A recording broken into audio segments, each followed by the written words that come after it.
ये कहानी है सोनपुर गांव की। लेकिन सोनपुर गांव बाकी गांव जैसा बिल्कुल नहीं था। यहाँ सुबह गायें नाचती थी, भैंसें ढकारती थी और बूढ़े लोग खर्राटों की कंपटीशन में हिस्सा लेते थे। बच्चे पतंग उड़ाते, कुत्ते ताश खेलते और बकरियां एक दूसरे को टक्कर मारती। लेकिन केवल इतना सब होता तो भी ठीक था। लेकिन यहाँ तो असली मुसीबत था चांद। सोनपुर गांव का चांद ऐसा था कि इसके लंबे हाथ पैर थे, आंखें लालटेन की तरह चमकती थी और हंसी ऐसी कि सुनकर भूत भी डर जाए। और तो और रात को चमकने की बजाय चांद शरारती करता था, जिसकी वजह से लोगों की परछाइयां अपने आप नाचने लगती, कभी भांगड़ा कभी डिस्को। गांव के कुएं का पानी बबल गम जूस बन जाता, जो पीने पर मुंह चिपचिपा कर देता। गायें उल्टा बोलती और भैंसें हाय हाय गाती। और ऐसा ही कुछ न कुछ हर रोज देखने मिलता। एक रात की बात है, इस शरारती चांद ने गांव की सारी मुर्गियां गायब कर दी। सुबह सिर्फ हवा में कुक कुक कुक की आवाजें गूंज रही थी। सभी गांव वाले कुएं के पास इकट्ठा हुए। सीता, मुर्गियां कहाँ गई? आज अंडे कौन देगा? वही है माँ जी, सुनाई तो दे रही है। तो दिख क्यों नहीं रही? क्या जादू है ये? क्योंकि ये भूत मुर्गियां हैं। अब ये हम पर हमला करेंगी और अंडे हमारे मुंह पर फोड़ेंगी। रवि की बात सुनकर उसकी माँ मीरा इतनी जोर से चिल्लाई कि मीरा की चीख से नारियल पेड़ से गिर पड़े। और इतने में ही गांव के बच्चे भी डर से चिल्लाए, चांद ने भूत बनाए, चांद ने भूत बनाए। वही बूढ़े लोग बोले, ये दुनिया का अंत है। लेकिन जहां गांव के सभी लोग चांद की शरारतों से परेशान थे, वही गांव का एक शरारती बच्चा पप्पू चांद को अपना हीरो मानता था। और जब भी सभी गांव वाले चांद की बीती रात की हरकतों से घबरा रहे थे, तभी पप्पू दौड़ता हुआ आया और बोला, वाह, चांद कितना मस्त है। खैर, दिन इसी डर में गुजरा।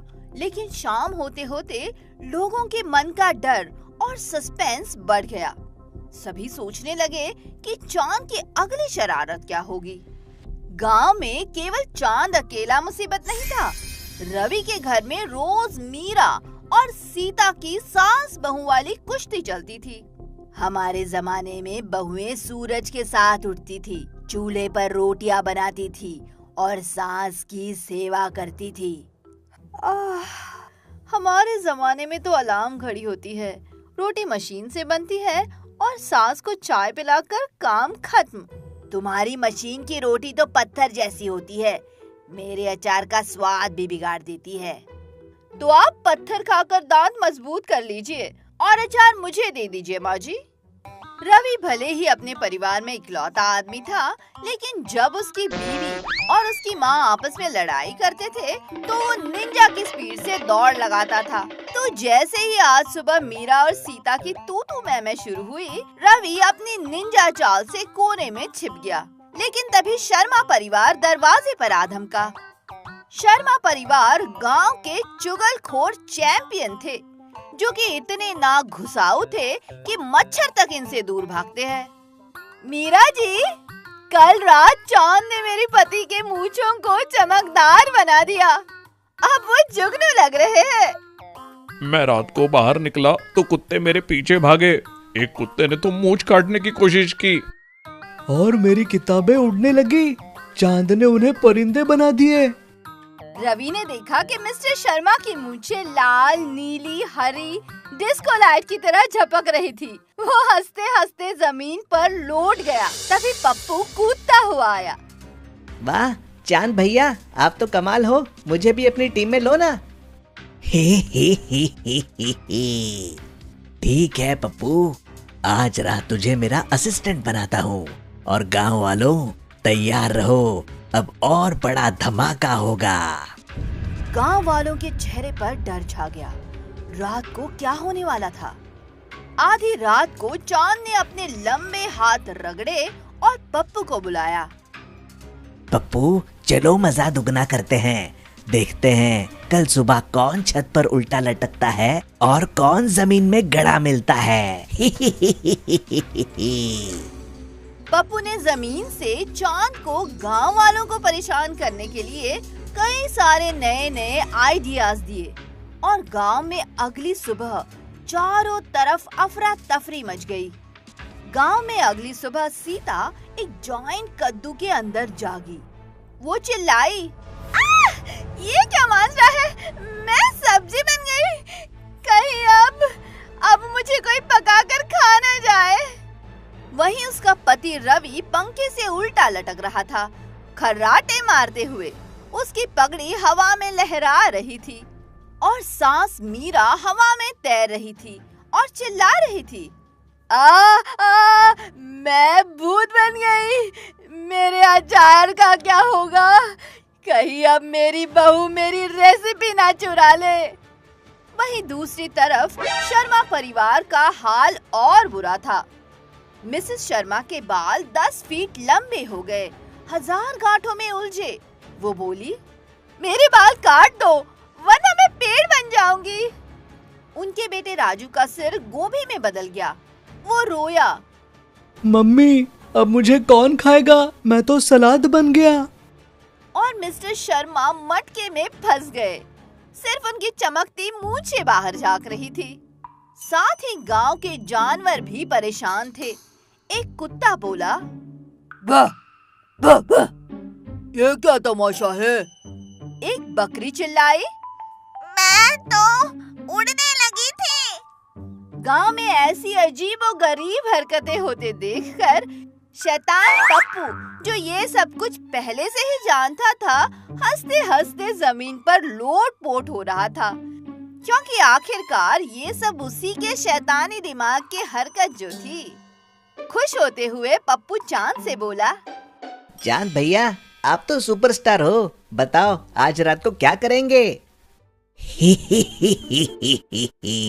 अभी तो बस शुरुआत है, अगली रात और बड़ा प्लान है। ये सब सुनकर गांव वाले डर से कांपने लगे। अब क्या होगा? चांद की हरकत दिन ब दिन बढ़ती जा रही थी और पूरा गांव चांद की इन हरकतों से परेशान हो चुका था। तब गांव के पुजारी का सब्र टूट गया। उसने अपना टेढ़ा मेढ़ा गधा लिया और गांव के चौक में चलकर ढोल पीटते हुए ऐलान किया, गांव वालों, अब बोबो को बुलाने का वक्त आ गया है। ये चांद और पप्पू की जोड़ी को सबक सिखाएगा। दरअसल गांव वालों ने सुना था कि बोबो एक मोटा फूला हुआ जादुई प्राणी था, जिसकी कहानियां मशहूर थी। वो आम के लिए पहाड़ हिला देता था, लेकिन आलसी था और उसे जगाना मुश्किल था। पुजारी ने ढोल, नगाड़े, शंख और घंटियां मंगवाई, गधे को नचाया, मंत्र पढ़े और गांव वालों को जुलूस में शामिल किया। बच्चे चिल्लाए, बोबो आओ, हमें बचाओ। ढोल नगाड़े बजाते बजाते लगातार 2 घंटे बीते और 2 घंटे बाद फटाक बोबो प्रकट हुआ। किसने मेरी नींद खराब की? ढोल नगाड़े क्यों बजा रहे हो? जरूरी है या मैं अगले साल तक सो जाऊं? चांद बेकाबू हो गया है, गाय उल्टा बोल रही है, लोग हवा में तैर रहे हैं और अब पप्पू भी उसका साथ दे रहा है। इसे रोक दो। उफ, दो शरारती। ठीक है, लेकिन पहले मेरे आम कहाँ है? बिना आम के मैं उंगली भी नहीं हिलाता। गांव वाले दौड़े, बच्चे पेड़ों पर चढ़े, भैंसों ने आम ढोए और सीता ने अपने खाने के स्टॉक से 50 किलो आम निकाले। 3 मिनट में 150 आम बोबो के सामने ढेर हो गए। ठीक है, अब चांद और पप्पू को मजा चखाते हैं। तैयार हो जाओ। आखिर अब बोबो का जादू क्या कमाल करने वाला था?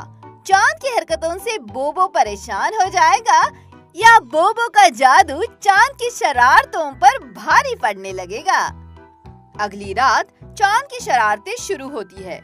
उससे पहले ही बोबो अपने मोटे हाथ आसमान की ओर उठाए बुदबुदाया।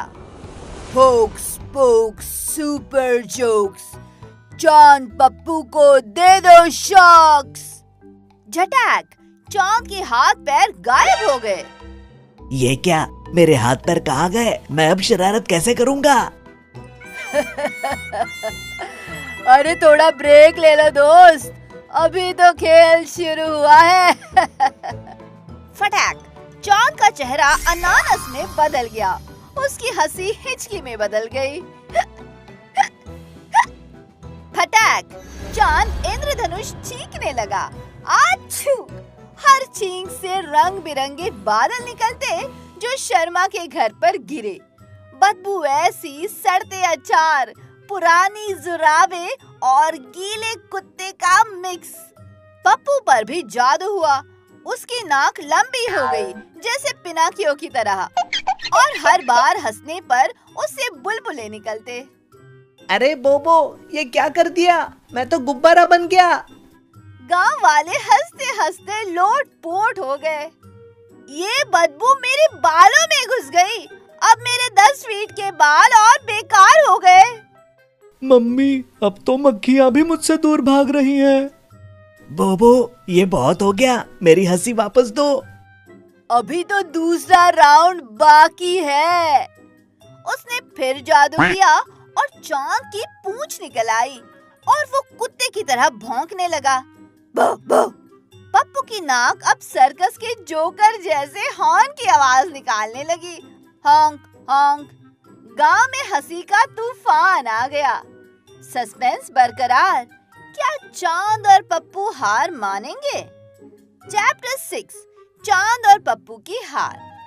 चांद और पप्पू की हालत अब तक ऐसी थी कि चांद आसमान में लटकता हुआ गिड़गिड़ाया। बस करो बोबो, मैं और शरारत नहीं करूँगा। मेरी हिचकी, पूंछ और छींके बंद करो। पप्पू जमीन पर रोया। मेरी नाक छोटी कर दो, मैं जोकर नहीं बनना चाहता। ठीक है, लेकिन वादा करो कि अब अच्छे बनोगे। चांद, सिर्फ चमको। पप्पू, स्कूल जाओ, शरारत छोड़ दो। हाँ हाँ, जो कहोगे वही करूँगा। ठीक है, लेकिन पहले ये बुलबुले बंद करो। बोबो ने उंगलियां चटकाई। चांद का अनानस चेहरा, पूंछ और हिचकी गायब।